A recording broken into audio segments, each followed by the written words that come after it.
It's every American teenager's dream. The open road, the freedom, the kooky roadside attractions, and of course, a whole lot of adventure.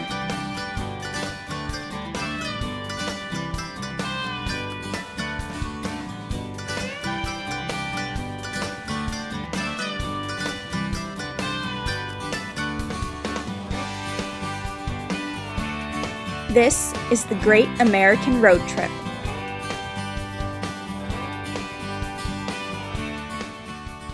We're just two small-town Ohio sisters who decided that we wanted to see more of our own country. So before summer ended, we packed up a car and we hit the road in what would become a 3-week, 6,500-mile journey across America. This is our story.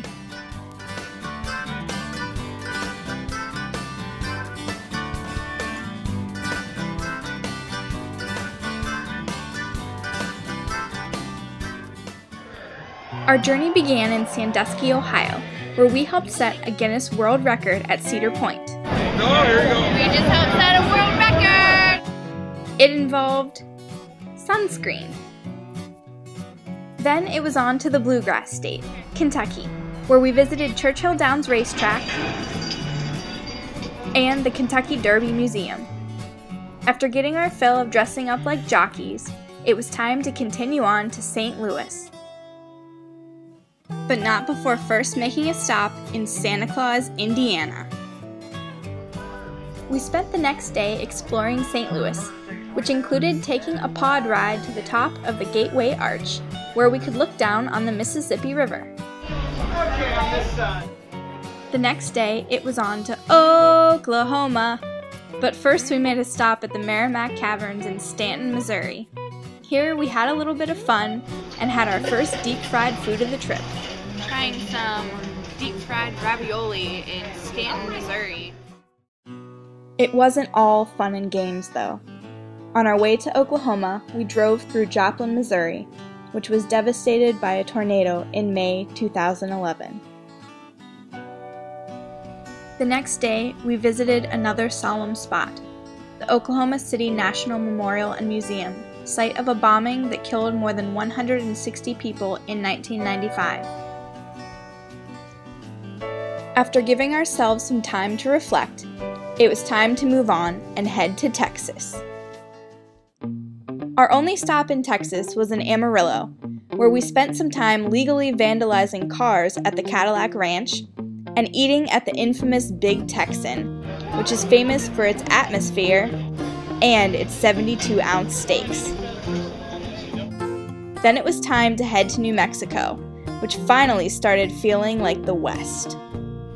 Here we explored Santa Fe and visited some Pueblo ruins at Pecos National Historic Park.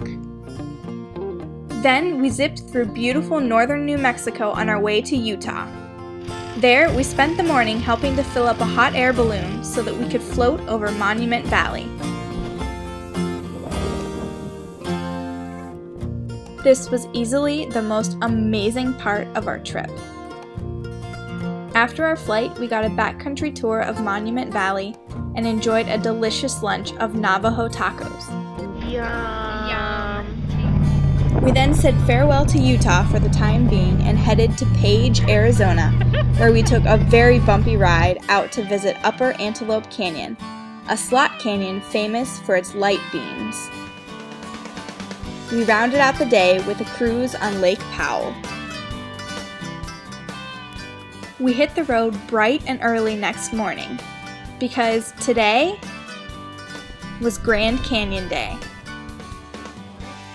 We began at the North Rim, where we hiked out to Bright Angel Point in order to take in the amazing views out across the canyon. Then we had a quick picnic lunch before making the 4-hour drive all the way around the canyon in order to visit the beautiful South Rim and enjoy an unforgettable sunset at Mather Point. After the Grand Canyon, we headed for Red Rock Country and the town of Sedona, Arizona. Once there, we took a stroll uptown and then went to cool off at Slide Rock State Park, where a natural water slide provides hours of fun. I can't feel my legs, it's so cold. From Sedona, we headed across the Nevada border, making a detour at the Hoover Dam. We eventually ended up in Sin City itself, Las Vegas. But what happened there has to stay there, of course. After Vegas, Utah welcomed us back, where we braved the August heat to visit Arches National Park. But after nearly melting away at Arches, we needed to cool off, so we headed up into the Rocky Mountains of Colorado. There, we spent a chilly day relaxing in Keystone. Who says you can't enjoy a ski resort in the summer? Our relaxation was short-lived, however, because we spent the next day zip-lining in the Rockies and whitewater rafting on the Arkansas River.